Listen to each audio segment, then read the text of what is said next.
Halo, halo, halo. Selamat pagi, selamat siang, dan selamat sore bagi para mahasiswa mata kuliah pasar modal dan investasi yang saya ampu.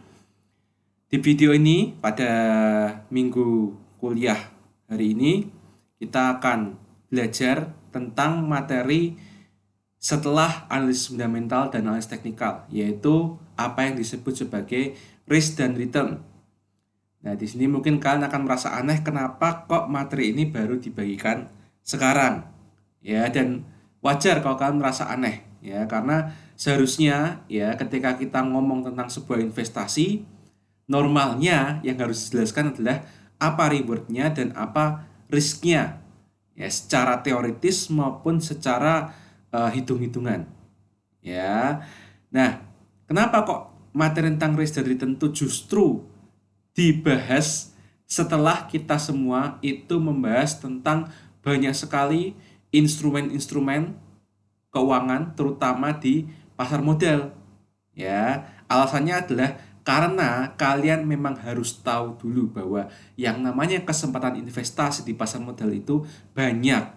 Masing-masing instrumen kalian sudah tahu risiko dan return apa saja yang bisa didapatkan, ya kan? Oleh karena kalian sudah mengetahui secara satu persatu secara spesifik, nah sekarang pada dasarnya justru ini materi ini itu lebih ke arah menyimpulkan, ya. Setelah mengetahui secara spesifik banyak sekali instrumen-instrumen obligasi, saham, reksadana, kemudian di mata kuliah lain yaitu mata kuliah manajemen keuangan lanjutan, kalian juga sudah belajar tentang pendanaan-pendanaan jangka pendek perusahaan, surat-surat jangka pendek yang bagi kita investor itu adalah sesuatu yang bisa kita beli dan kita nikmati hasilnya nanti. Kalian sudah belajar itu semua dan saatnya kita menyimpulkannya di materi ini. Jadi sebenarnya investasi itu resikonya apa dan returnnya apa. Ya, jadi seperti itu pola pikir dari mata kuliah pasar modal investasi dengan RPKPS seperti ini. Nah, indikator kompetensi dasarnya adalah bahwa Anda ya, yang paling penting adalah kalian bisa menjelaskan konsep dasar return risk trade off, ya ini sebuah istilah ya, return risk trade off secara mendalam. Jadi bukan sekedar bisa tahu, bukan, tapi menjelaskan secara mendalam. Bahkan kalau ditanya coba jelaskan risk atau risk return trade off itu apa, kalian nggak sekedar menjelaskan definisinya, kalian bisa menceritakan panjang lebar. Ya, apalagi ekspektasi saya terhadap kalian tinggi karena apa yang ada di dalam return risk trade off itu adalah semua hal yang telah kalian pelajari di awal semester sampai sekarang ini. Ya, jadi nanti akan ada sebuah grafik ya yang akan menggambarkan return risk trade off itu seperti apa, penjelasannya bagaimana, dan bagaimana kalian memasukkan semua ilmu yang sudah dipelajari selama satu semester ini ke dalam grafik itu. Kalau kalian secara mandiri itu bisa menguji diri kalian sendiri bahwa kalian bisa menjelaskan semuanya panjang lebar tanpa lihat buku lagi, maka kompetensi dasar yang pertama untuk materi ini itu benar-benar sudah kalian capai. Tentu saja nanti akan diuji dengan UAS tentu saja kan, tetapi namanya UAS tidak cukup, kalian juga harus menguji diri kalian sendiri. Ya, apa kalian ketika disuguhi satu grafik bisa nggak nyeritain panjang lebar? Ya. Dan yang kedua, kedalaman menjelaskan jenis-jenis return dan risk. Jadi di sini kita akan mengupas ya, risiko itu apa saja, ya, return itu apa saja, dan kemudian keakuratan menghitung 4 jenis return. Ya, jadi yang namanya return itu secara perhitungan-perhitungan itu ada 4 jenis. Jadi mau apapun mau apapun instrumen investasi yang kalian beli, yang kalian investasikan, yang sedang kalian praktekkan maupun sedang kalian simulasikan, itu sebenarnya ada ya, bisa dibedakan menjadi 4 jenis perhitungan return. Seperti itu ya. Nah, kita masuk dulu pengertian dari return dan risk. Nah, return dan risk ya, sebelum kita membahas tentang dua ini, kita kembali yuk ya. Kita kembali ke pengertian dari investasi itu sendiri. Dulu waktu di materi paling pertama, kalian tahu ya bahwa investasi itu banyak sekali kata kuncinya, bahwa kalian itu ya melakukan sebuah usaha, ya kan? Melakukan sebuah usaha bahwa uang ini ya akan aku tanam, akan aku taruh ke aset-aset yang produktif ya seperti saham. Berarti kan kamu membiayai perusahaan yang bekerja, perusahaan yang memproduksi barang, memproduksi jasa. Obligasi, misal obligasi perusahaan berarti ya itu jadi pendanaannya perusahaan supaya untuk berproduksi. Kalau obligasi pemerintah berarti kamu ngasih uangmu untuk pemerintah misalnya bisa bangun infrastruktur, bisa bangun sekolah-sekolah di desa tertinggal, bisa bangun jembatan-jembatan di luar Pulau Jawa dan sebagainya. Ya, sorotan jangka pendek juga sama, reksadana juga sama. Ya, secara nggak langsung itu uangmu menjadi pendanaan buat perusahaan atau negara untuk membeli aset-aset produktif yang kemudian dari aset produktif tersebut itu akan menghasilkan dua hal. Ya, dua hal ini tuh bisa opsional, bisa dua-duanya didapatkan dalam satu waktu. Ya, yaitu yang pertama adalah capital gain dan passive income berupa kalau saham dividen, kalau obligasi kupon ya dan sebagainya. Ya, intinya adalah seseorang itu bertindak mengeluarkan uang. Ya, dengan kemampuan finansial saat ini, dia berharap supaya uang ini kalau ditaruh di sini itu akan beranak pinak. Orang tersebut akan memperoleh uang lebih banyak di masa yang akan datang. Nah, ketika orang itu memutuskan untuk menaruh uangnya ke aset yang produktif atau bahkan aset yang diam saja seperti emas atau tanah atau bangunan ya, tidak berproduksi, hanya nilainya yang naik, pasti ada yang namanya potensi return dan potensi risiko. Dua hal ini itu adalah dua hal yang pasti akan datang bersamaan. Risiko itu adalah tingkat potensi kerugian yang timbul karena perolehan hasil investasi yang diharapkan tidak sesuai dengan harapan. Jadi apapun yang sudah kita pelajari di semester ini pada dasarnya mengandung resiko, yaitu tingkat potensi kerugian. Ya, walaupun sekonyol apapun potensi kerugiannya, tapi tetap saja itu adalah potensi. Ya, seperti reksadana pasar uang yang saya bilang bahwa sepanjang yang saya tahu reksadana pasar uang itu tidak pernah ada yang negatif. Tapi bukan berarti resiko tersebut RDPU itu bebas risiko. Ya, karena yang namanya kelalaian manajer investasi itu menjadi potensi risiko. Dan apapun jika itu ada yang namanya potensi risiko, maka itu juga berarti potensi kerugian. Walaupun kemungkinannya mungkin 0,0000001% gitu misalnya. Ya, seperti itu. Bahkan kalau misalnya kita berekspektasi bahwa saya ingin mendapatkan 10%.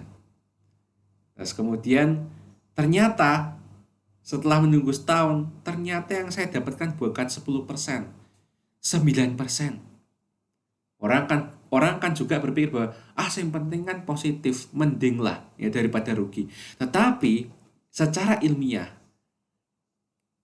sebuah perhitungan yang meleset jika dibandingkan dengan hasil yang sebenarnya itu sendiri sudah merupakan resiko.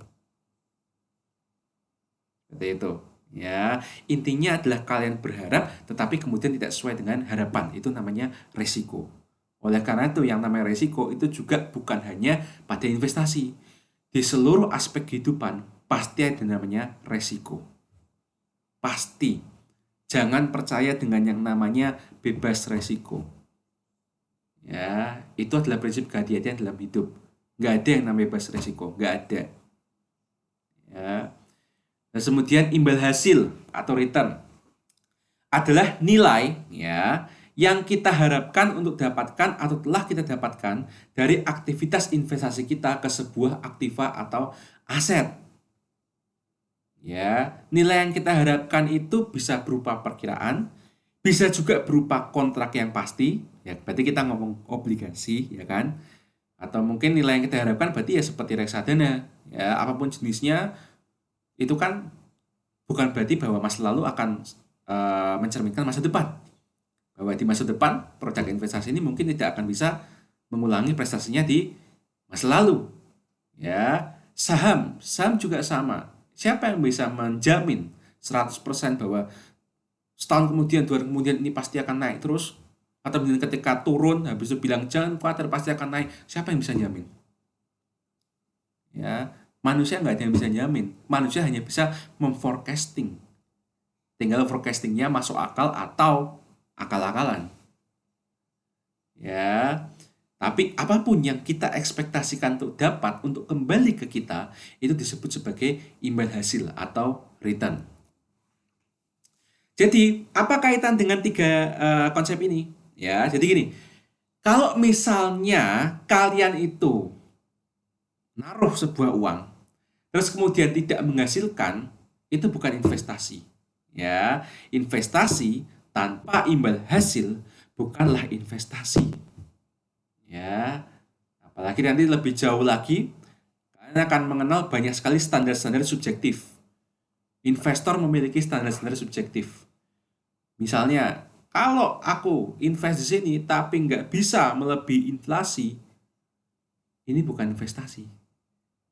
Maka pada masa ekonomi normal, tabungan dan deposito di bank-bank besar itu tidak dianggap investasi. Karena apa? Kurang dari 5%. Kalau 5% Pak, ya mungkin itu inflasi. Mungkin itu pertumbuhan ekonomi Indonesia. Atau ada juga yang masang lebih tinggi. Wah, aku tahu deposito itu 7%. Kalau sama pajak, anggap aja 5,8%. Ya, maksudnya 7%. Aku maunya kalau ada yang bisa ngasih aku di atas 7%, itu berarti investasi. Nah, seperti itu. Ya. Loh, kenapa kok mereka kok makin lama makin tinggi masangnya? Kadang 5%, ya. Kadang 7% karena ngacunya BPR, ya.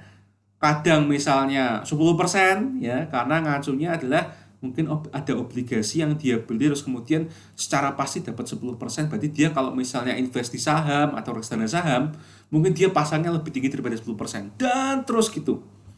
Ya, kenapa kok mereka tuh butuh imbal hasil? Kenapa mereka butuh yang namanya premi? Ya, premi resiko. Ya, karena investor itu adalah orang-orang yang mau mengambil resiko seluruh uangnya itu berkurang atau habis atau bangkrut. Ya. Jadi kalau masang 20%, siaplah 20% itu bisa hilang. Kalau memasang 100%, kamu harus siap 100% uangnya hilang.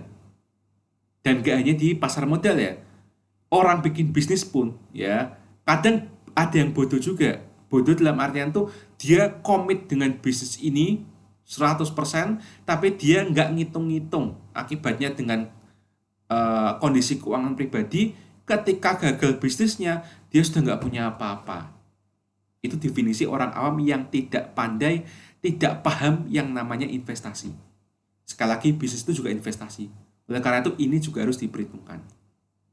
Ya, semuanya itu tidak ada yang namanya bebas risiko. Semuanya ada risiko, oleh karena itu harus mikir imbal hasilnya berapa. Gimana cara mencapai itu? Dan bagaimana kalau misalnya tidak bisa mencapai itu? Itu yang harus dipikirkan. Ya, nah dalam konteks mata kuliah ini bagi manajer keuangan, investasi perusahaan itu bisa berubah ya investasi pada aset keuangan, ya obligasi, saham dan reksadana itu ya. Nah, investasi ya itu sebenarnya tuh ibarat sebuah koin ya. Koin kan ada yang namanya bagian depan, bagian belakang. Kalau orang barat nyebutnya head side dan tail side, ya kan? Nah, jadi satu sisi ya, kamu bisa anggap bahwa satu sisi, misalnya sisi depan ya, itu menunjukkan potensi imbal hasil. Tetapi sisi yang lain itu bisa menunjukkan potensi risiko. Ya. Nah, sekarang pertanyaannya bagi seorang manajer keuangan maupun kalian sebagai investor independen ya, itu kamu bisa nggak ya? Jadi materi ini sebenarnya relevan nggak hanya di materi pasar modal investasi, tapi juga materi manajemen keuangan lanjutan. Pasti pertanyaannya seperti ini. Kamu bisa nggak menghitung potensi imbal hasil dan potensi resiko investasi perusahaannya secara matematis dan ilmiah? Tuh. Kalau nggak bisa ilmiah, minimal matematis. Itu deh, minimum matematisnya tuh kamu ngerti cara ngitungnya. Lebih ilmiah, lebih bagus. Kalau bisa pakai big data, pakai big data. Tuh, ya. Nah, intinya adalah semakin tinggi potensi risiko sebuah investasi, itu biasanya diikuti dengan potensi deviasi antara imbal hasil yang diprediksi dengan imbal hasil yang sesungguhnya diterima yang makin besar pula. Dan inilah yang disebut dengan konsep risk return trade off atau return risk trade off. Terserah bisa dibolak-balik ya. Tapi intinya adalah dua kata ini itu harus saling terkait. Makanya ini mengkaitkannya dengan tanda strip kan, karena ini dua hal ini tidak boleh terpisah. Ya, jadi kesimpulannya adalah high risk high return atau low risk low return. Dalam artian, kalau kamu pengennya dapat keuntungan yang tinggi, terus kamu milih instrumen apa gitu ya, kamu harus siap bahwa resiko yang kamu tanggung itu tinggi. Dan kalau ternyata resiko itu menjadi resiko yang negatif, jangan salahkan siapapun kecuali kamu sendiri. Itu prinsip menjadi investor yang profesional. Ya, kamu untung, kamu yang menikmati sendiri, kamu yang rugi, kamu yang harus introspeksi. Bukan salah siapa-siapa. Dalam artian kalau kamu bisa rugi, berarti ya kamu yang butuh, itu aja. Strict banget gitu loh. Ya. Tapi kalau kamu tidak suka resiko, ya, kamu pengennya resiko yang rendah-rendah aja, maka hukum yang berlaku adalah returnmu juga rendah. Apalagi kalau kamu ya pengennya dijamin oleh pemerintah, dijamin oleh pihak apapun yang intinya ya karena kamu tuh bodoh banget, kamu tuh nggak mau disalahin. Contohnya apa? Tabungan deposito. Karena kamu terlalu bodoh, kamu maunya nabung terus. Kamu deposit terus. Kalau ada salah apa-apa, salahkan pemerintah. Gampang kan? Oleh karena itu, yang kamu dapatkan dengan nabung dan deposito akan rendah terus. Dipajakinya tinggi dan rate-nya setiap tahun pasti akan turun. Camkan ini.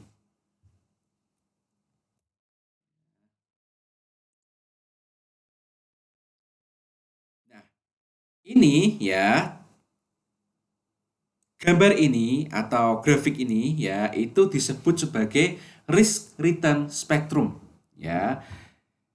Risk return spectrum itu adalah sebuah grafik yang awalnya simple. Dalam artian tuh kita menggambar garis X dan garis Y ya. Garis X itu mewakili potensial risk atau risiko potensial dan Y ya itu mewakili potensial return atau return potensial. Ya, dalam artian di sini ya semakin tinggi kita lihat di sini ya garisnya di sini kan semakin tinggi resikonya kan semakin kan semakin tinggi resikonya maka semakin naik juga potensial returnnya. Tapi kalau kamu pengennya returnnya risknya rendah bahkan sampai risknya nol maka silahkan kamu menikmati return yang rendah pula. Ya, namun harapannya serendah-rendahnya resiko bahkan bisa diasumsikan sebagai risk free rate. Ya, risk free rate itu adalah persentase pengembalian di sebuah aset yang bebas resiko. Tapi ingat, bebas resiko di sini secara ilmiah adalah asumsi. Karena tidak ada yang benar-benar realitasnya bebas resiko. Oke. Nah, ini bagi saya ini ilmu inti ya. Ini adalah inti dari ilmu di materi ini. Dalam artian kelak misalnya ya, kamu lupa semuanya tentang materi ini. Tetapi seenggaknya kamu harus hafal ini. Ya, hafal prinsipnya ya. Titik-titiknya mungkin kalian lupa silakan, tapi prinsipnya adalah high risk high return, low risk low return, medium risk medium return. Ya, seperti itu. Ini konsep yang diwariskan ya secara pribadi diwariskan oleh dosen penguji saya waktu skripsi. dosen penguji saya waktu skripsi bilang, ya, dulu ada yang namanya ujian skripsi dan ujian komprehensif. Jadi istilahnya kamu diuji skripsinya dan kamu diuji seluruh pengetahuan kamu selama 4 tahun di S1. Pertanyaannya simple. Ya, Pak dosen itu pertanyaan simple. Mas, gambarkan risk return spectrum. Saya gambar set. Waktu itu saya adalah tipe mahasiswa yang ya gampangnya tidak menganggap serius tentang ini. Sehingga saya lupa ini. Jadi ini cara bacanya gimana, Mas? Itu ujian komprehensif cuma itu saja. Di UGM. Dan ngomongnya udah itu aja, udah. Ya, saya masih ingat waktu saya nggak bisa menjawabnya. Nggak bisa jawab dengan tepat. Terbata-bata karena saya lupa.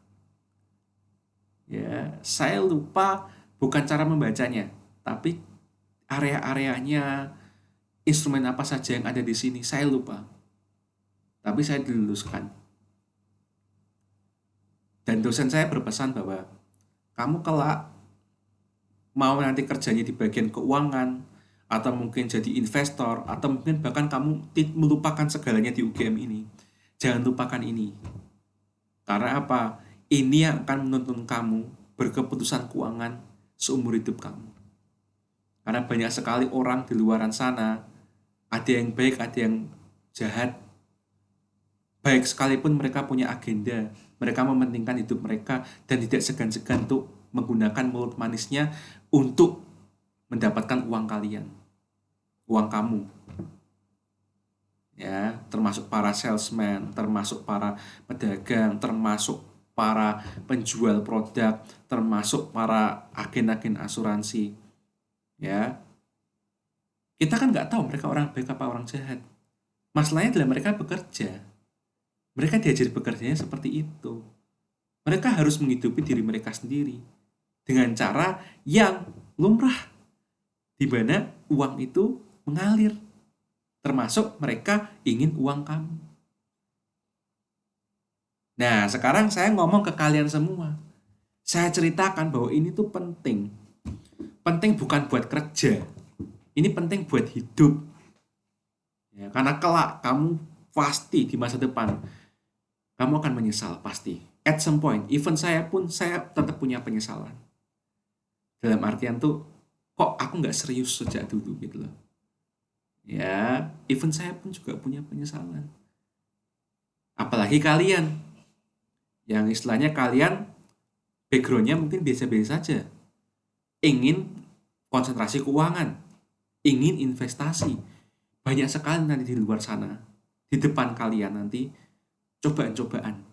Termasuk dari banyak sekali produk ini. Mungkin kalian ada yang ingat, mungkin kalian lupa. Kemudian, dulu aku pernah diajari apa ya? Gitu. Ya. Dan semua yang ada di sini itu adalah yang sudah kita pelajari sejak awal semester kemarin. Ya, di mana risk return spectrum ini itu dibagi menjadi 3 area. Ya, area yang ini mungkin hanya berterima di Indonesia. Ya, di luar negeri mungkin tidak, ya. Tapi seenggaknya ya kalau kita meruntut apa saja produk keuangan yang umum di Indonesia, kita akan menemukan tabungan dan deposito bank, kita menemukan surat utang jangka pendek, ya, kita menemukannya di manajemen keuangan lanjutan, ya, itu ada materinya. Hampir separuh semester itu ngomongin tentang pendanaan perusahaan jangka pendek, termasuk surat utang jangka pendek. Terus kemudian reksadana pasar uang, kita ada belajar ya kan. Terus kemudian surat utang pemerintah. Ya, terus kemudian reksadana pendapatan tetap. Surat utang swasta. Reksadana campuran. Reksadana saham. Saham. Derivatif. Dan terakhir cryptocurrency. Ini adalah jenis-jenis instrumen investasi yang sudah sering saya sebut selama kebersamaan kita nyaris 1 semester penuh ini. Ya, coba kita mulai. Tabungan dan deposito bank serta surat utang jangka pendek itu ada di yang namanya safety area. Sementara reksadana pasar uang itu abu-abu, ya. bisa masuk ke growth area kalau milihnya tinggi, tapi juga kalau kalian ternyata milihnya yang rendah returnnya, berarti masuknya ke safety area. Karena di zaman sekarang reksadana pasar uang itu ada yang di atas 5% dan di bawah 5%. Apalagi kalian tugas proyeknya kan investasi reksadana, ya kan? Mau kalian milih apartnya mana, ya, kalian kan pasti akan melihat banyak sekali produk dan kemudian kalian harus milih kan. Tuh. Ya, terus kemudian ya ini warnanya biru, safety area itu biru. Kemudian growth area, artinya ini area yang resikonya itu middle. Ya, middle tetapi cocok untuk mulai mengembangkan kekayaan, bukan hanya sekedar main aman. Itu apa? Ya, reksadana pasar uang yang 5% ke atas. Terus kemudian surat utang pemerintah, ya, seperti SBN, SBN kan ada banyak kan SBN-nya kan, SBR, ya, ST suku retail, ya, terus apalagi ORI, ya, obligasi retail Indonesia yang 1 juta itu minimal tuh, nah itu kan bisa kalian beli, ya, itu sudah cocok untuk growth area. Kemudian reksadana pendapatan tetap RDPT, ya. Nah, RDPT ya itu berarti kan kumpulan dari surat utang pemerintah dan surat utang swasta, tergantung kan agresif apa tidak. Ya. Nah, secara konsep ya karena reksadana itu adalah diversifikasi, menurunkan resiko, maka kalau misalnya lebih banyak surat utang swasta, kemudian dia campur surat utang pemerintah, maka resikonya lebih rendah daripada surat utang swasta. Secara konsep loh ya, secara konsep. Namun juga tidak serta-merta bahwa ini mutlak sama. Karena kalau kalian ya sudah pengalaman, kalian bisa tahu bahwa terkadang komposisi titik-titik yang ada di sini bisa dilanggar. Ya, dilanggar berdasarkan kenyataannya seperti apa. Misalnya ya, reksadana pasar uang itu resikonya lebih rendah daripada surat utang pemerintah. Namun kalau milihnya seperti macam kayak Sukor Invest ya, yang 6,8 6,9%, nyata-nyatanya kan mereka kan lebih bagus kinerjanya ketimbang kalau kamu beli ori yang sekarang cuma 5,5%, belum dipotong pajak. Ya kan? Jadi secara teori itu begitu. Tapi kalau kita ngomongin return dan berpengalaman, kita bisa sedikit melangkahi teori. RDPT juga sama. Kita tahu surat utang swasta apa saja. Misalnya BRI, BCA, atau perusahaan-perusahaan yang super ya, Indofood, ICBP, yang ratingnya AA itu ya, yang rating A atau mungkin paling parah itu BBB plus ya.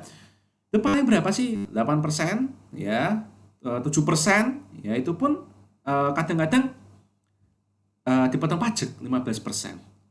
Ya, resikonya karena tunggal hanya satu bikin satu, maka resikonya itu lebih tinggi secara teori. Dan secara teori, kalau misalnya kita beli banyak surat utang dan di combine dengan safety area, maka resikonya kan turun. Tetapi dulu saya sudah menunjukkan bahwa reksadana itu banyak sekali RDPT yang ya meskipun naik turun dan kalau crash juga ikutan crash, tapi ketika diemin aja itu bisa sampai 11%, 13%, 15%. Ya, maka secara teori semua ini itu memang masuk ke dalam growth area. Tetapi titik-titiknya terkadang ya kalau kita ngerti prakteknya itu bisa dibolak-balik. Tapi mereka semua itu adalah growth area. Tempat di mana kamu paling tidak kalau mau utak-atik gitu loh, utak-atik belajar growth menuju ke titik 10% ke atas, kamu belajarnya di sini. Ya, 10% ke atas secara stabil. Oke, tetapi begitu masuk reksadana campuran, masuk abu-abu lagi. Terkadang ada yang sangat risky, ya, dalam artian sangat berisiko, dan terkadang ada yang masuknya growth area tetap. Dan karena sifat abu-abu ini, ya, secara pribadi saya nggak pernah milih reksadana campuran karena terlalu abu-abu. Mendingan milih RDPT dan RDS sekaligus. Tapi dua tempat. Karena apa? Yang satu jelas resikonya middle, yang satu jelas resikonya tinggi. Sehingga kita bisa aware bahwa kita itu memang memilih dua yang berbeda. Daripada kalau dikumpulkan satu, tapi terus kita bingung, ini jadinya mau kemana. Seperti itu.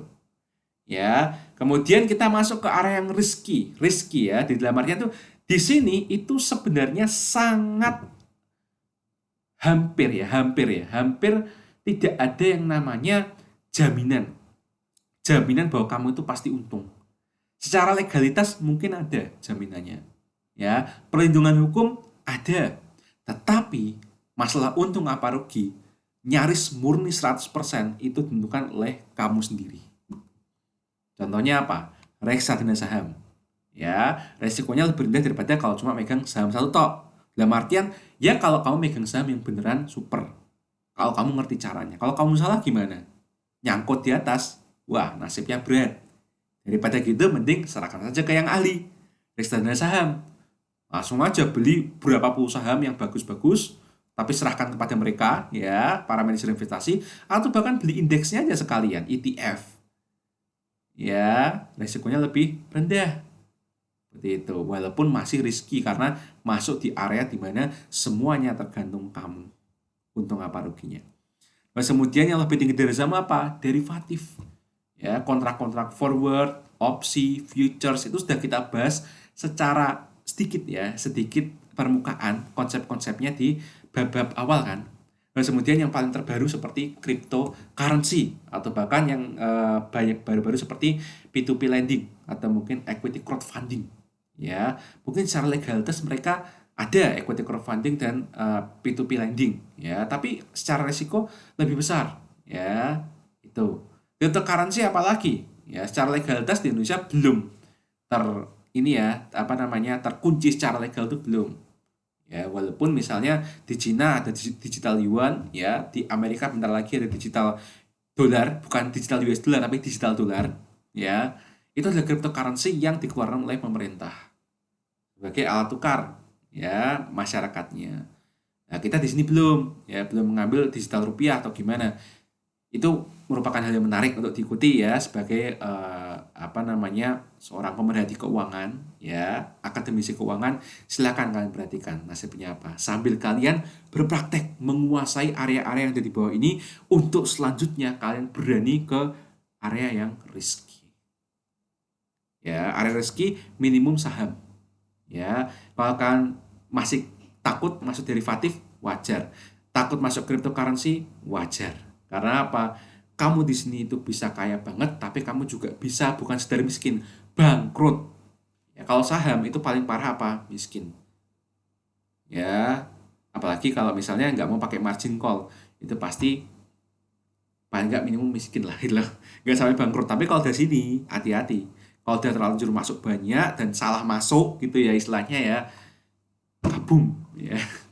Bukan sekedar miskin, bangkrut ya. Itu nah, inilah ya, satu grafik ini saya sudah bisa menceritakan banyak sekali secara ringkas semua yang sudah kita pelajari nyaris satu semester penuh ini ya.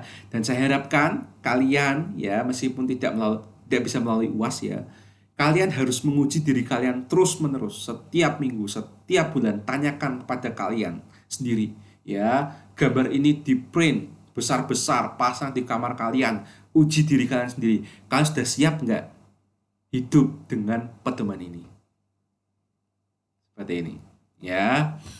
Jadi kesimpulannya adalah ya, karena tadi kan materinya adalah sebuah kesimpulan ya.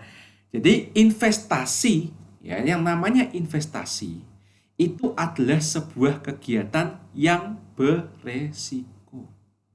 Oke. Secara alami tidak ada yang dapat dikatakan 100% bebas risiko.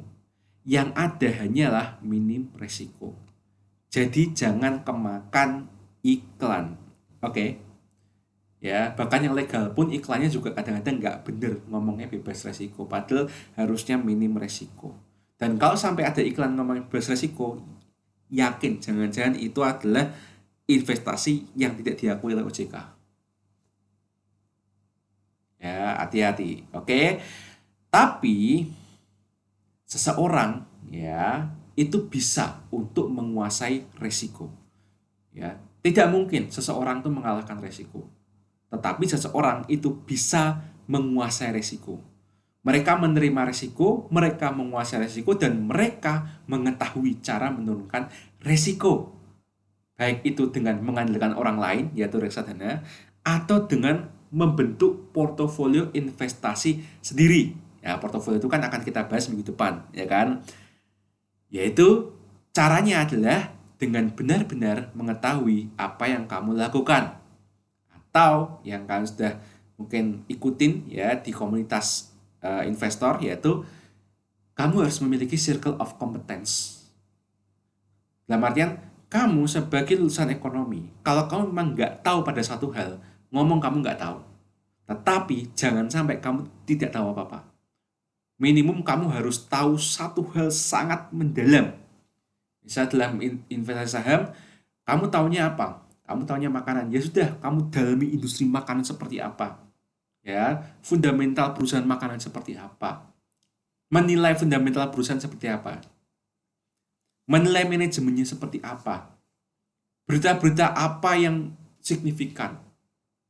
GCG seperti apa yang bagus untuk perusahaan makanan. Seperti itu. Circle of competence. Ya, lingkaran kompetensi. Kamu harus benar-benar tahu apa yang kamu lakukan. Jangan sampai kamu untung besar karena kamu ngikutin kata-kata orang lain. Bahaya. Karena apa? Kalau orang lain itu tidak ada, kamu harus bergantung pada siapa? Kecuali dirimu sendiri. Nah, kalian masih muda. Waktu kalian untuk belajar itu masih banyak. Makanya jangan pernah berhenti belajar kapanpun dan dimanapun. Bukan untuk nilai. Bukan untuk nilai. Tapi untuk dirimu sendiri. Karena kamu sendiri yang sudah memilih dan kamu sendiri yang tahu. Kamu tuh mau ngapain dan kamu harus tahu apa yang benar-benar harus kamu tahu agar kamu tahu apa yang kamu lakukan kelak. Ya, jadi itu kesimpulan dari hubungan antara investasi, risiko, dan return. Oke, 36 menit kita sudah melewati ini dengan penuh filosofi. Ya, filosofi untuk menutup mata kuliah pasar modal dan investasi secara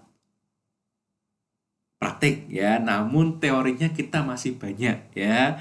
Jadi jangan dikira cuma segini doang ya. Kita masih banyak sekali teorinya. Ya, namanya saja pembelajaran, tidak pernah usai. Ya, apalagi kita adalah orang akademisi, kita nggak boleh berhenti pada sekedar apa yang biasanya ada di luaran sana. Kita harus tahu juga secara akademisi mereka mandangnya gimana terkait dengan investasi. Yang pertama ya, kita ngomongin tentang return dulu. Bahwa kalau kita ngomongin return, ya kita harus bisa bedain dua jenis return ini. Dalam artian dalam hidup sehari-hari pun, misalnya ya, kamu cerita ke teman, cerita ke orang tua, hasil investasimu gimana. Kamu harus ngomong dua hal ini tuh terpisah. Ya, dalam artian begini, ada yang namanya actual return, ya atau realized return, ada yang namanya expected return. Oke. Ya, jadi kalau misalnya ya kamu ditanyain tentang kamu sudah untung berapa, berarti kamu harus ngomong konteksnya adalah actual return. Tidak boleh kamu ngomong sesuatu yang ya aku harap returnnya sekian. Nggak boleh. Ya, karena actual return, real return itu adalah return yang telah terjadi yang dihitung berdasarkan data historis. Nah, artinya ya kamu sudah beli, kemudian kamu jual, kamu untung berapa itu. Ya.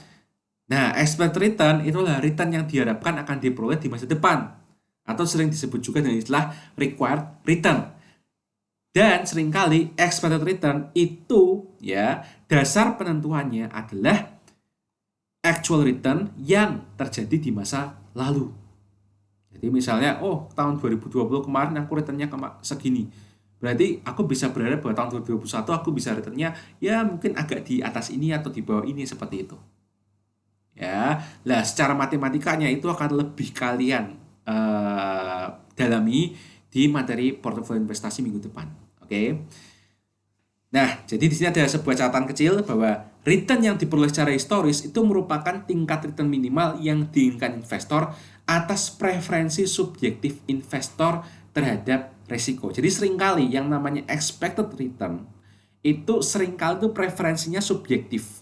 Dan yang sering dipakai adalah ya dulu pernah return berapa. Oleh karena itu di masa depan aku pengennya minimum segini juga atau lebih tinggi. Biasanya gitu ya secara praktek. Nah, jenis return tersendiri ya itu dibagi menjadi 4 ya. Bukan ini sebenarnya bukan dibagi jadi 4 ya karena di sini sendiri saya memilih chartnya ya. Chartnya itu adalah pembagian 4 jenis return tetapi ya sebenarnya bahwa total return itu bisa digunakan untuk mencari relative return. Relative return bisa digunakan untuk mencari cumulative wealth index, dan cumulative wealth index serta sampai total return itu bisa digunakan untuk mencapai yang namanya real return. Oke, jadi ini 4 jenis, tapi mereka semua tuh ada hubungan, dan hubungan itu cenderung seperti bahwa kalau kamu udah bisa ngitung ini, kamu bisa ngitung ini, seperti itu. Ya, total return, relative return, cumulative wealth index, dan real return. Nah, kita ngitung dulu yuk total return ya. Total return itu merupakan return keseluruhan dari suatu investasi dalam suatu periode tertentu. Dan ini terdiri dari dua komponen, yaitu yang sudah kalian pelajari pada saat belajar saham. Yaitu apa?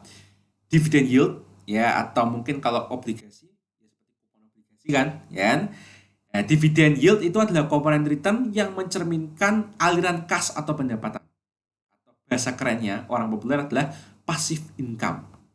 Ya, dan aliran kas ini itu diperoleh secara periodik.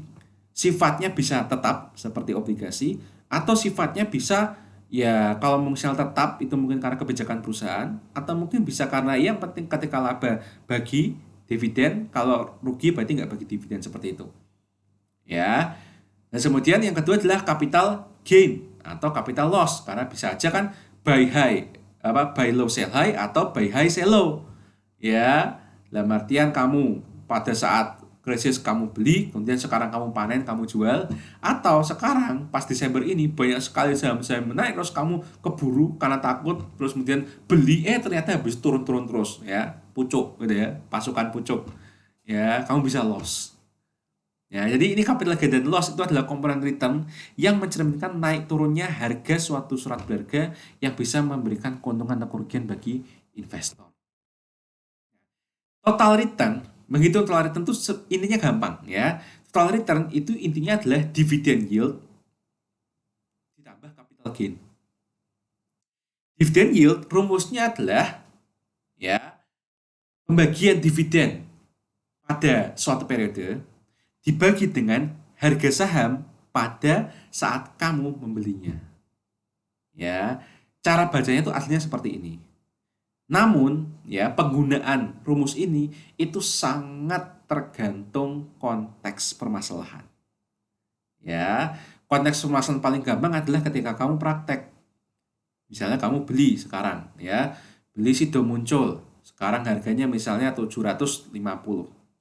Kemudian tahun depan kamu nunggu, kemudian tahun depan dia bagi Rp75 per lembar. Berarti 75 dibagi 750 sama dengan 10% dividen yieldnya. Ya, itu konteks permasalahan paling gampang. Ya, dan itu sebenarnya aneh, dalam artian tuh konteks praktek lebih gampang dipahami ketimbang konteks teori. Karena terkadang kamu akan dikasih, ya, dikasih banyak sekali soal, ini harga, ini dividen, tentukan dividen yieldnya, terus kamu bingung. Jadi ini dibagi dengan mana gitu. Nah, oleh karena itu di sini design nation-nya adalah div itu dividen, kemudian ada angka 1 dibagi price 0. Dalam artinya gini, kalau misalnya dividen ini itu diperolehnya tahun 2021, maka price atau harga pasar yang menjadi penyebutnya itu diasumsikan adalah harga pasar tahun sebelumnya, yaitu tahun 2020. Gitu ya. Kalau ini tahun 2022 terjadinya, berarti tahun 2021. Kalau tahun terjadinya tahun 2023, berarti terjadinya tahun 2022 dan seterusnya. Makanya ada angka 1, ada angka 0. Sebenarnya 1 dan 0 ini merupakan kode.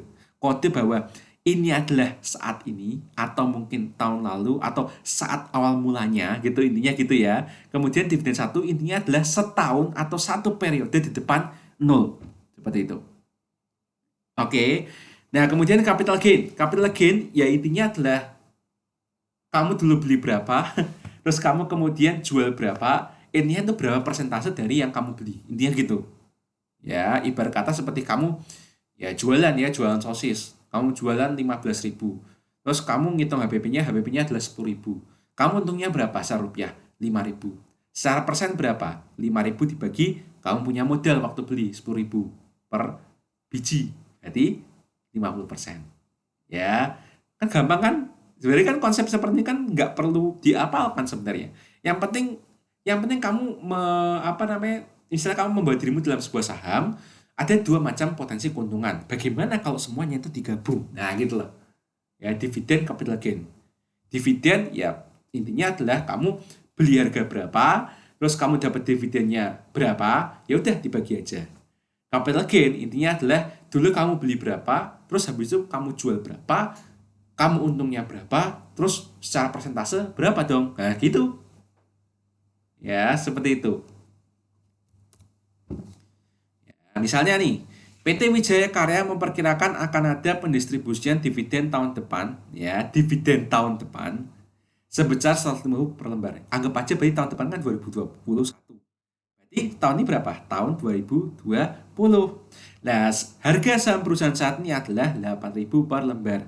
Berarti sini kita bisa ngomong bahwa 8.000 per lembar ini adalah P0. Sementara 150 ini adalah div 1 ya, dividen tahun depan, div 1. Tahun depan diramalkan harga saham akan naik menjadi 10.000 per lembar karena perusahaan baru saja mendapatkan proyek infrastruktur besar dari pemerintah. Ya, kita pakai asumsi ini untuk jual tahun depan. Berarti ini adalah P1. Maka kita hitung dulu capital gain-nya. Ya, terserah ya mau ngitung capital gain dulu atau dividend yield dulu, terserah ya. Misalnya kita ngitung capital gain dulu. Maka 10.000 P1 dikurangi P0 8.000 ya. Berarti kan 2.000. 2.000 dibagi dulu kamu pertama kali beli berapa? 8.000. Sama dengan 0,25 alias 25%. Kemudian dividen yield ya. Tahun depan diperkirakan 150 per lembar. Sementara kamu belinya Rp8.000 per lembar. Berarti 150 dibagi 8.000 sama dengan 0,01875 alias 1,88%. Sehingga kalau ditanya total returnnya adalah ya jumlah aja 25 dan 1,88. Hasilnya adalah 26,88%. Dua ya, relative return. Nah, relative return itu menyelesaikan masalah ketika total return itu bernilai negatif. Karena idealnya kan namanya return itu kan bermakna positif. Tapi yang namanya saham itu kan bisa rugi, ya kan? Oleh karena itu total return itu bisa minus. Nah, kalau minus secara ilmiah tidak diperbolehkan, maka harus ada yang namanya relative return. Dan rumusnya gampang banget. Rumusnya adalah 1 plus total return, di mana total return tersebut itu harus dinyatakan dalam desimal. Jadi kalau tadi di sini ya 26,88%, ketika mau ngitung relative return itu harus jadikan desimal semua, yaitu 0,2688. Tinggal tambahkan aja 1 jadinya 1,2688. Selesai, gampang kan? Kemudian cumulative wealth index ya. Cumulative wealth index itu menunjukkan kemakmuran yang diperoleh sejak awal periode sampai dengan akhir dipertahankannya investasi ya. Jadi cumulative wealth index pada tahun kesekian ya itu adalah angka wealth index pada tahun lalu dikali 1 plus TRN. Atau ya secara ringkas kita bisa bilang bahwa cumulative wealth index tahun ini adalah wealth index tahun kemarin dikali relative return. Ya kan 1 plus total return kan sama dengan relative return. Ya berarti sama aja relative return kan? Ya kan? Seperti itu, ya. Terus kemudian menghitung return disesuaikan. Jadi semua return yang telah dibahas sebelumnya itu mengukur jumlah satuan mata uang atau perubahan jumlahnya. Tetapi masih tidak menyebutkan tentang kekuatan pembelian dari satuan mata uang tersebut. Nah, oleh karena itu, ya terkadang return disesuaikan itu sering disebut sebagai inflation adjusted returns atau real return. Karena kita sudah memasukkan pertimbangan bila mana return yang kita dapat itu bisa melawan inflasi. Itu. Simbolnya adalah total return yang adjusted by inflation atau inflation adjusted. TRIA. Sama dengan 1 plus TR, ya berarti relative return-nya berapa, ya kan? Dibagi 1 plus IF ini atau if itu adalah inflasi. Nah, kemudian hasilnya berapa? Kemudian tinggal dikurangi 1. Contoh ya, Dengan mengacu pada investasi pada saham Wijaya Karya sebelumnya, dan jika menggunakan asumsi bahwa inflasi saat ini adalah 5%, maka besarnya return yang disesuaikan adalah ini ya, TRIA sama dengan 1 plus 0,2688 dibagi 1 plus 0,05, inflasinya 5%. Ini 1,2688 dibagi 1,05, hasilnya berapa? Dikurangi 1. Ternyata hasilnya adalah 0,2084 atau 20,84%. Jadi secara angka ya, kita misalnya invest di kasus seperti ini, kita mendapatkan total return 26,88%. Tetapi ketika disesuaikan dengan daya beli kita yang turun akibat inflasi, maka 26,88% ini itu sebenarnya setara dengan daya beli 20,84% pada saat ini. Ya, sedikit mengacu pada yang namanya konsep nilai waktu uang. Ya, itu tentang resiko. Ya, gampang ya, 4 jenis resiko itu. Nah, kemudian kita ngomong tentang resiko dalam investasi. Ya, resiko dalam investasi adalah beberapa sumber resiko yang mempengaruhi resiko dalam sebuah keputusan investasi adalah biasanya adalah 8. Walaupun banyak sekali. Dalam artian gini, ketika kamu menemukan sebuah resiko, kamu bisa kok menamakan itu sebagai resiko apa. Tapi paling enggak secara berterima umum ya, itu bisa dibagi jadi 8. Ya, kalau ada lebih dari itu gimana, Pak? Ya boleh aja gitu loh. Ya, namanya aja resiko. Resiko kan bisa aja kita menemukan hal yang baru dalam hal resiko. Apa? Satu, resiko suku bunga. Misalnya nih ya, resiko suku bunga adalah kalau suku bunga Indonesia, dalam artian tuh suku bunga deposit turun atau suku bunga BI 7 days repo rate turun, yang berdampak siapa? Paling pertama, yang berdampak adalah para bank. Ya, kita lihat dulu dari sisi misalnya ya, produknya tabungan. Kalau suku bunga acuannya turun, berarti bunga tabungan akan turun. Bunga tabungan turun, bunga deposito turun. Kalau bunga tabungan dan bunga deposito turun, apakah orang-orang kaya akan semakin mau nabung? Ya kan enggak. Mereka pasti males. Wah, wis dipajaki tinggi, ono biaya admine, kok suku bunga ini turunin. Wah, ya udah mending aku daripada nabung aku investasi.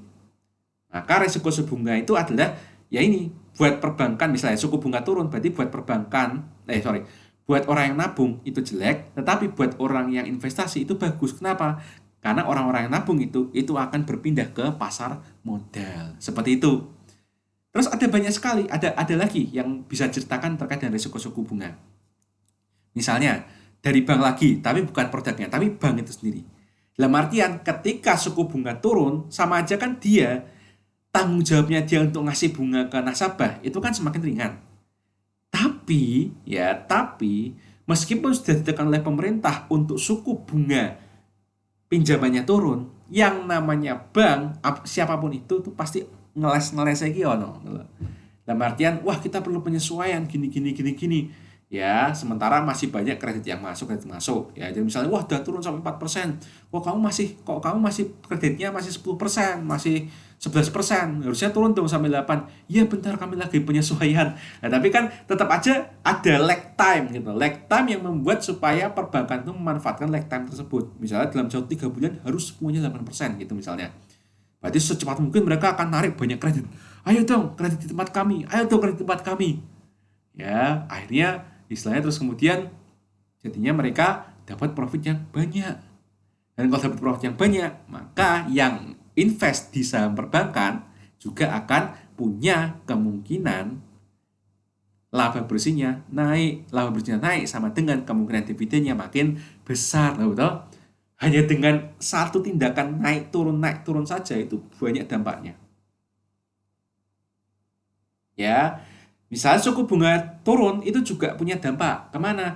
Reksadana pasar uang, reksadana pendapatan tetap. Dalam artian kalau produknya reksadana pasar uang dan reksadana pendapatan tetap ya yang sangat bergantung pada ketentuan Bank Indonesia. Ya, kalau suku bunganya turun, kalau misalnya tipe manajer investasinya itu aktif, dia nggak akan ngelakuin apa-apa kecuali ngikut aja. Kalau turun ya oke lah turun, ikut-ikutan gitu loh. Ya, sementara kalau tipe manajer investasinya aktif, dia akan berusaha sebagaimana mungkin supaya tidak ikut-ikutan turun. Nah, oleh karena itu di dalam reksadana ya, sekalipun untuk RDPU dan RDPT, memilih manajer investasi yang berkompeten itu wajib. Bisa nggak mereka melawan penurunan suku bunga? Nah, itu loh. Ya, seperti itu. Oke, resiko pasar. Nah, resiko pasar itu terkait dengan ya ini terkait dengan apa namanya konteks ya. Ini sangat tergantung konteks banget nih. Kalau pasar ini soalnya ini bisa digunakan di manajemen pemasaran juga soalnya. Bisa digunakan juga di manajemen strategik. Bisa digunakan juga di studi kelayakan bisnis juga. Tapi kalau misalnya kita pakai konteks pasar modal investasi ya kita mungkin pakainya resiko pasar modal kali ya. Nah, pasar modal kan ada yang namanya pasar uang, ada pasar obligasi, ada pasar saham. Oke lah, anggap aja pasar saham, ya kan? Apa itu resiko pasar? Yaitu resiko bahwa kita itu hidup di Indonesia dan kalau mau investasi saham, kita investasi sahamnya di IHSG. IHSG sendiri itu juga punya resiko. Misalnya apa? Salah satunya adalah kalau tergantung dari ini ya, dari kepercayaan banyak investor dan dari jurnal-jurnal ilmiah bahwa IHSG itu ada kaitannya dengan bursa efek Amerika, ada kaitannya dengan bursa efek Jepang, ada kaitannya dengan bursa efek Jerman, ada kaitannya dengan bursa efek Singapura. Ya, teori korelasi. Ya, seperti itu. Nah, karena itulah ya ini sebenarnya juga bisa jadi ide skripsi ya daripada cuma sekedar kinerja dan posisi keuangan, kenapa nggak meneliti hubungan antara masing-masing bursa, ya kan? Itu kayak nggak pernah ada deh yang punya ide kayak gitu. Silakan ya pakai ide skripsi ini, ya. Nah, terus ada kepercayaan bahwa, wah tadi malam, tadi pagi jam 4 bursa Amerika tutup, ya kan jam 4 pagi di sini sama dengan jam 4 sore mereka kan, jam 4 sore, wah tutupnya gimana? Ijo, wah kemungkinan hari ini jam 9 pagi nanti ISG hijau ki. Nah, biasanya gitu biasanya ya seperti itu.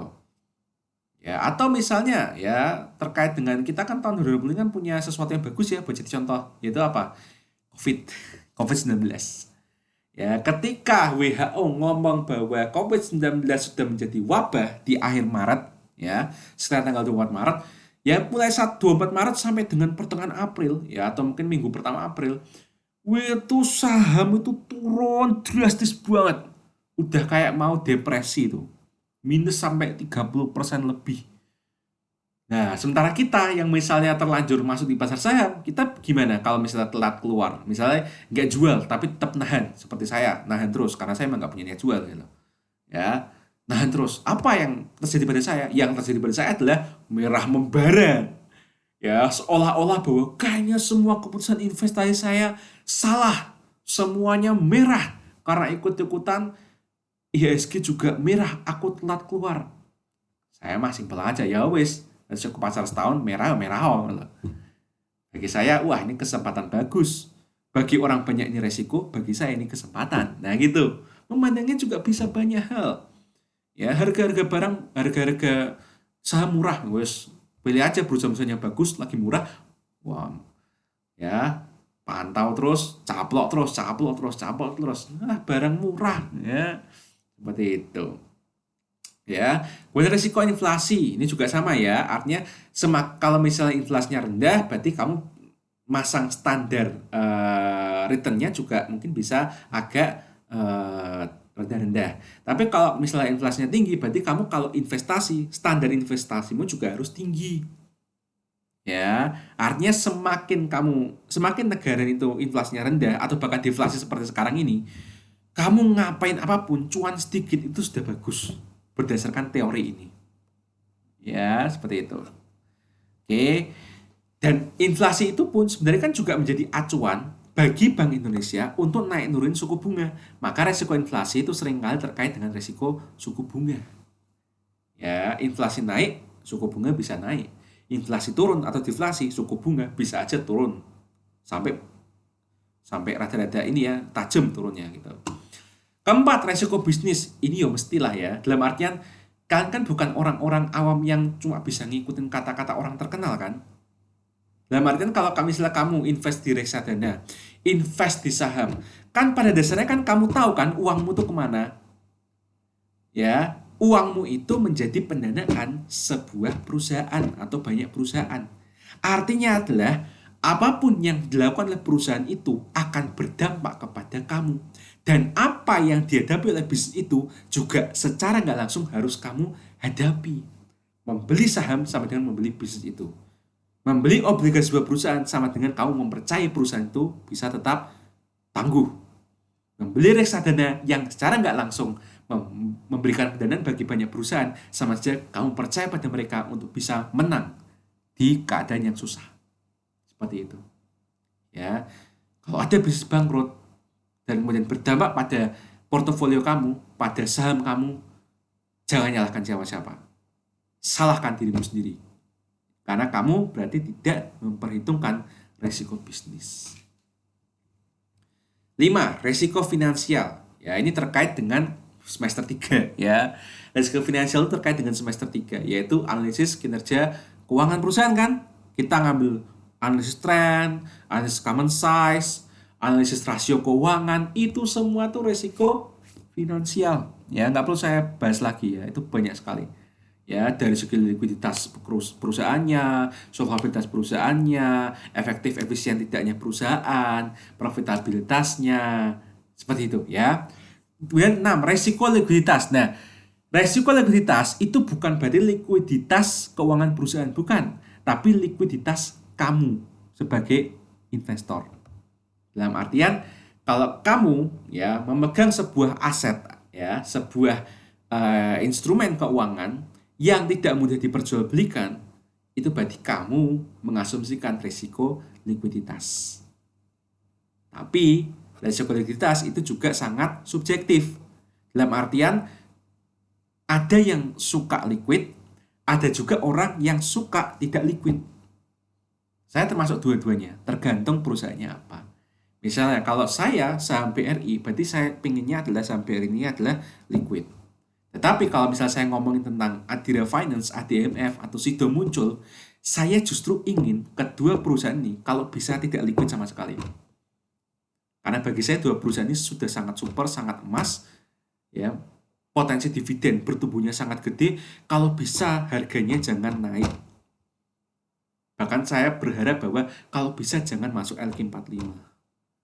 Karena apa? Kesempatan saya untuk membelinya terus-menerus tiap bulan, ketika gaji turun, beli. Gaji turun, beli. Itu akan semakin terbuka lebar. Ya, kan lebih enak kalau misalnya harganya Rp700 terus ya selama setahun, tapi labanya naik terus. Ya, dividennya naik terus, tapi kamu harga jualnya tetap di 700, 700, 700. Enak kan? Nah itu. Ya, jadi resiko likuiditas itu buat investor yang berpengalaman itu sangat relatif. Ada yang suka likuiditas, ada yang suka kondisi yang tidak liquid malah, seperti saya. Saya dua-duanya, tergantung perusahaannya apa. Oke, ya itu. Kemudian resiko nilai tukar mata uang. Nah, dalam artian nilai mata uang ini adalah kalau misalnya kamu beli sebuah perusahaan yang produksinya atau proses operasional bisnisnya itu sangat terkait dengan nilai tukar mata uang. Misalnya paling gampang ya, ICBP, Indofood CBP Sukses Makmur. Dia produksi apa? Indomie kan yang kita tahu. Indomie itu apa? Mie instan. Mie itu dari apa? Gandum. Apakah Indonesia punya ladang gandum? Tidak ada. Dapat gandum dari mana? Impor. Impor pakai rupiah apa dolar? Dolar. Berarti ICBP termasuk perusahaan yang sangat sensitif terhadap nilai tukar mata uang. Itu saya masih ngomong operasionalnya loh ya, bahan bakunya gandum. Nah, bagaimana kalau misalnya ya nilai tukarnya terkait dengan utang? Nah, itulah kenapa di saat bulan Desember ini semua saham pada naik dan memang saatnya window dressing naik, ICBP malah terjerembab ke 9.800-an dan tidak bisa bangkit lagi. Kenapa? Orang-orang pada takut ya Indofood ini meskipun dia punya rencana ekspansi ke benua Afrika dan Eropa Timur, dia pakai utang yang sangat besar. Dulu orang sangat suka ICBP karena debt to equity ratio-nya tuh rendah. Istilahnya solvabilitasnya tuh bagus. Tapi karena dia nekat, ini sedikit bertaruh sebenarnya. Ya, dalam artian mereka berusaha supaya aku pengen untung di benua yang baru. Ya, karena mungkin mereka merasa bahwa pangsa pasar di sini sudah ini ya, sudah saklek gitu, maka mereka ingin ekspansi ke luar negeri. Caranya dengan apa? Dengan membeli perusahaan yang sudah menguasai satu benua, yaitu Pine Hill. Nah, masalahnya adalah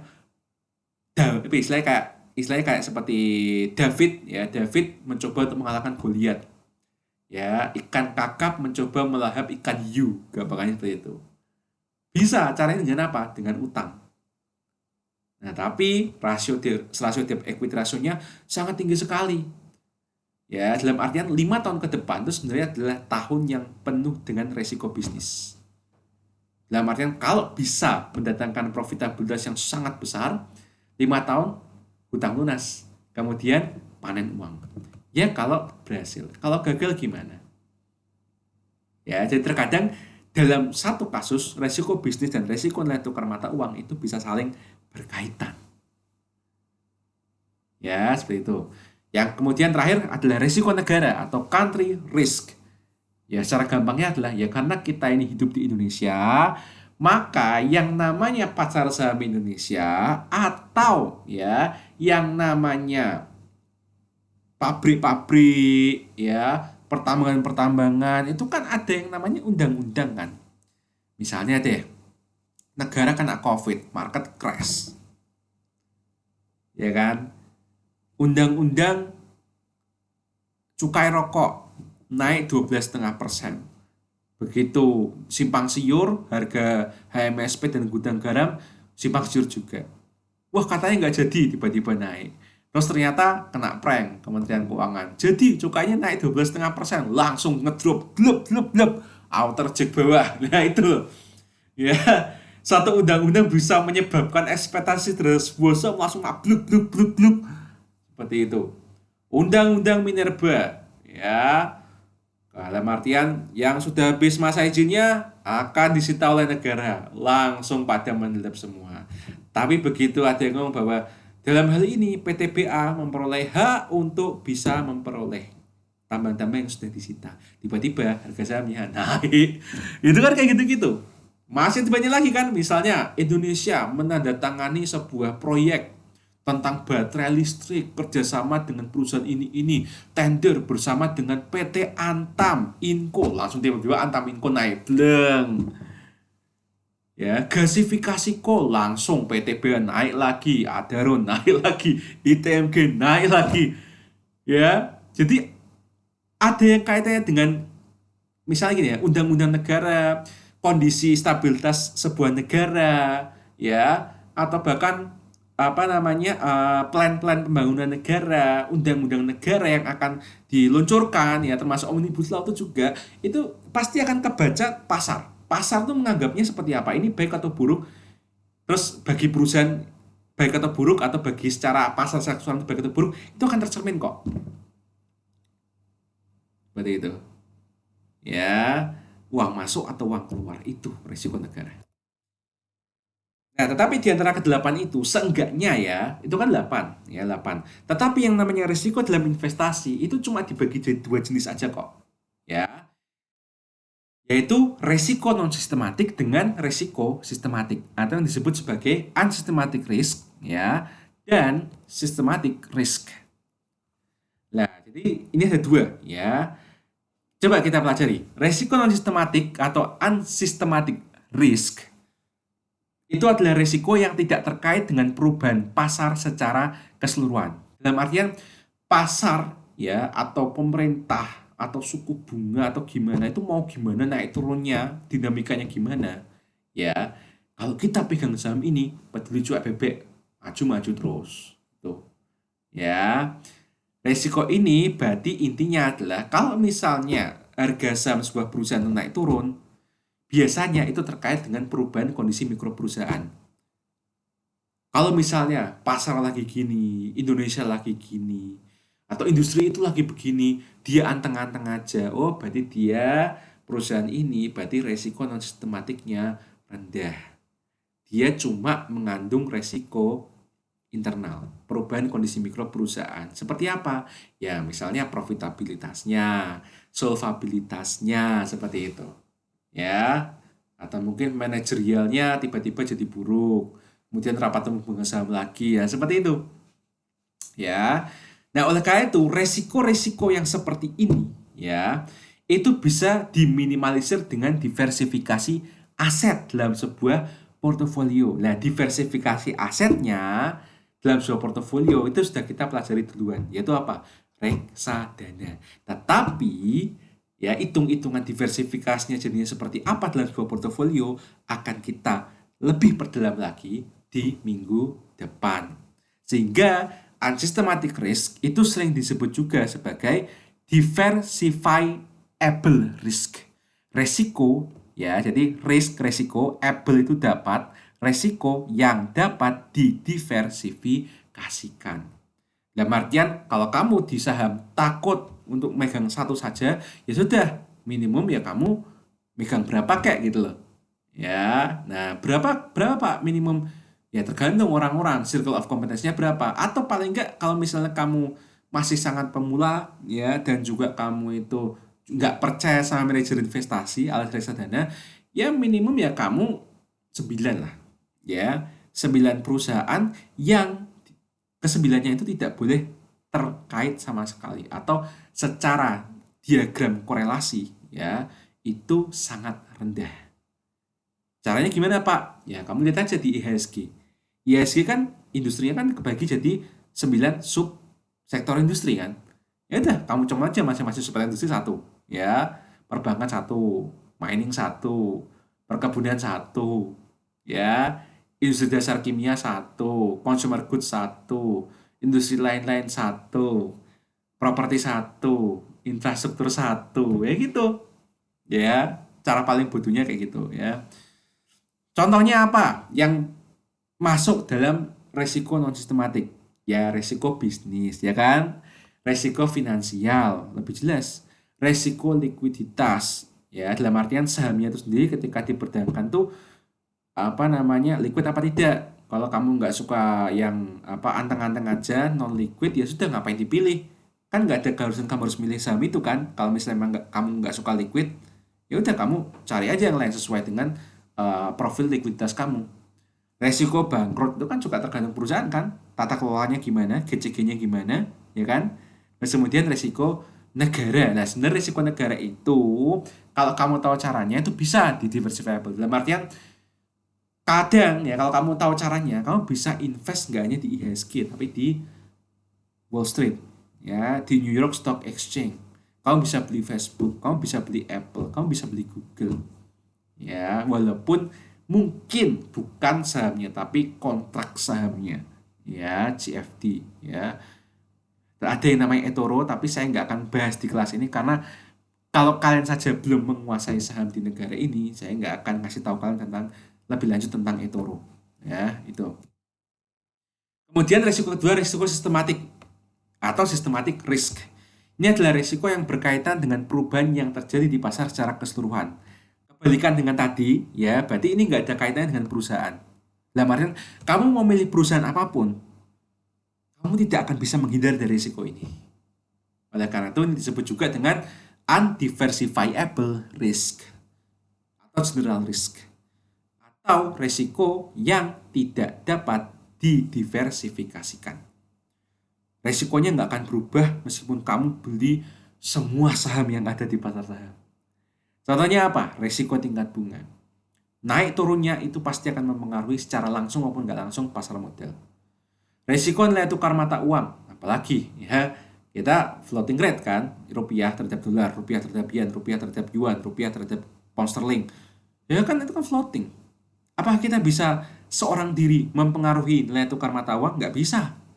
Kamu butuh kekuatan banyak negara untuk bisa intervensi nilai tukar mata uang. Resiko pasar, ya tentu saja lah ya resiko pasar ya. Kemudian resiko inflasi, ya iyalah inflasi itu kan sebenarnya kan merupakan ya aksi reaksi kan antara daya beli masyarakat ya yang mungkin naik apa turun tergantung dengan semakin banyaknya uang yang dicetak apa tidak dan semakin cepatnya uang yang dicetak itu beredar apa tidak. Ya kan itu kan itu ya kekuatan bersama kan ya kekuatan sosial kan. Dan kamu nggak bisa kan kontrol inflasi. Yang bisa ngontrol inflasi siapa? Pemerintah. Tapi pemerintah pun nggak bisa ngontrol inflasi sebenarnya. Yang mereka berikan itu adalah insentif dan disinsentif supaya masyarakat itu bergerak sesuai dengan keinginan pemerintah. Sehingga inflasi bisa disetir secara nggak langsung dengan berbagai kebijakan. Nah, ngomong kebijakan berarti kebijakan pemerintah. Itu termasuk risiko yang tidak dapat didiversifikasi. Contoh paling ekstrim apa? Ya kalau misalnya pemerintahnya nggak suka pasar modal tutup. Deng, waduh, mateng gue. Ya, seperti itu. Nah, ini adalah grafik yang menunjukkan hubungan di antara dua jenis resiko ini, ya. Jadi systematic risk atau risiko yang tidak bisa diversifikasi, ya, itu tuh seperti penggambarannya. Dalam artian gini, ini yang 1, 2, 3, 4, 5 ini adalah jumlah saham yang bisa kamu beli, ya.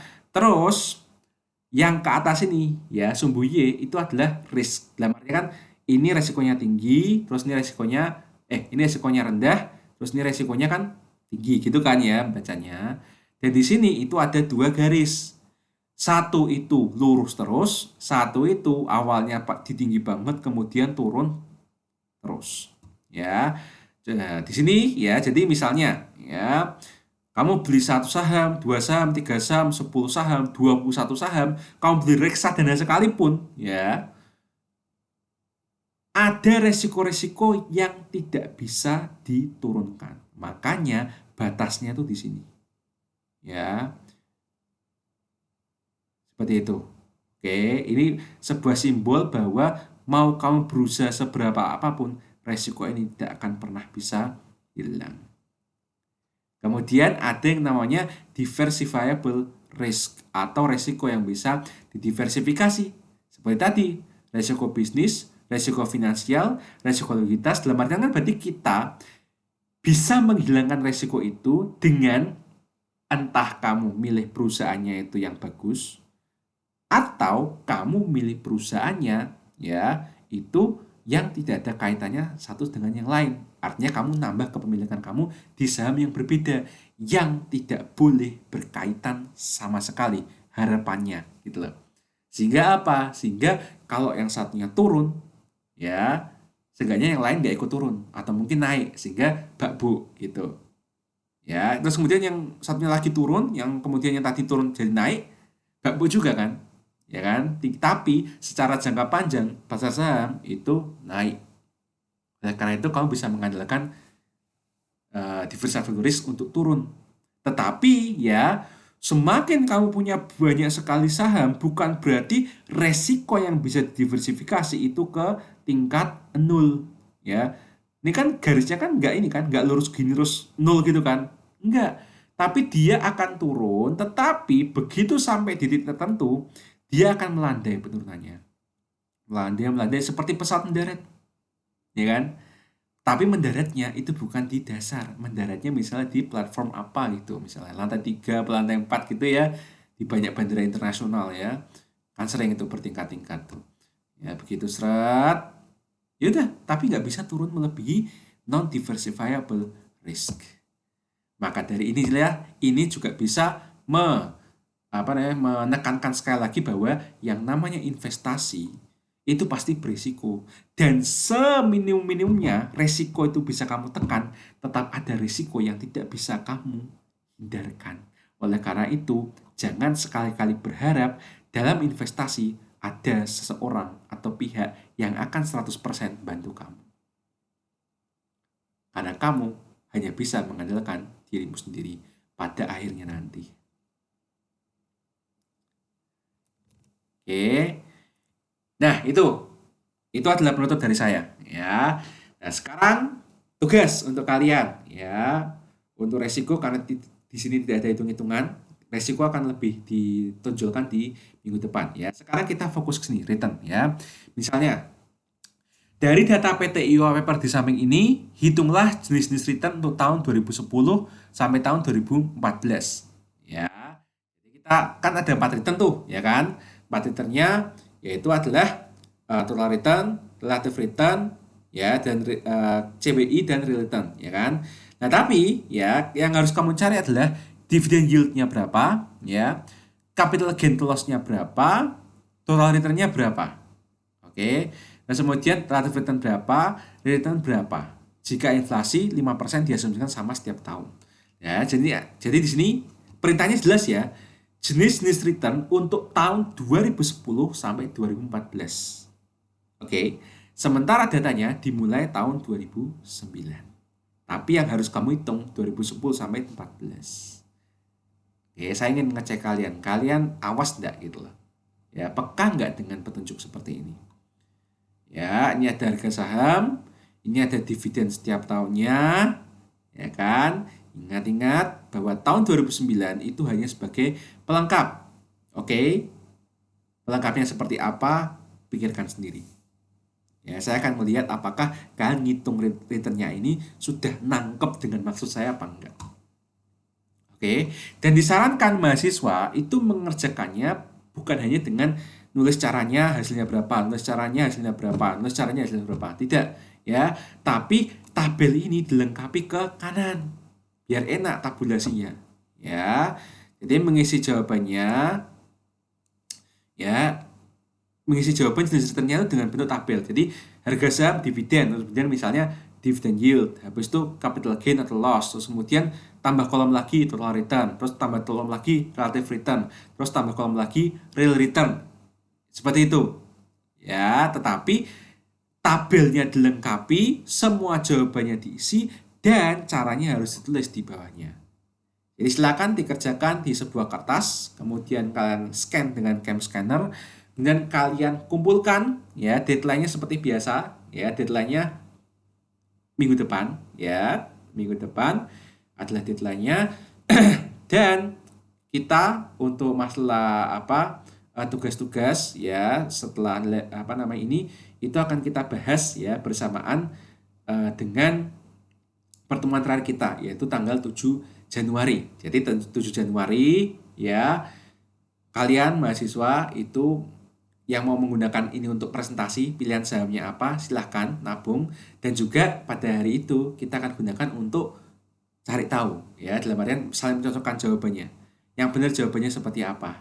Cek apa kalian sudah paham dengan petunjuk-petunjuk saya ini atau tidak. Gitu. Itu saja dari saya untuk materi risk dan return pada video kali ini. Terima kasih sudah menyaksikan sampai akhir. Ya, semoga bermanfaat tidak hanya untuk mata kuliah ini, tapi juga untuk hidup, ya, untuk praktek menuju masa depan. Dan kita akan bertemu lagi dengan materi portofolio investasi di video berikutnya, yaitu di minggu depan. Sampai jumpa.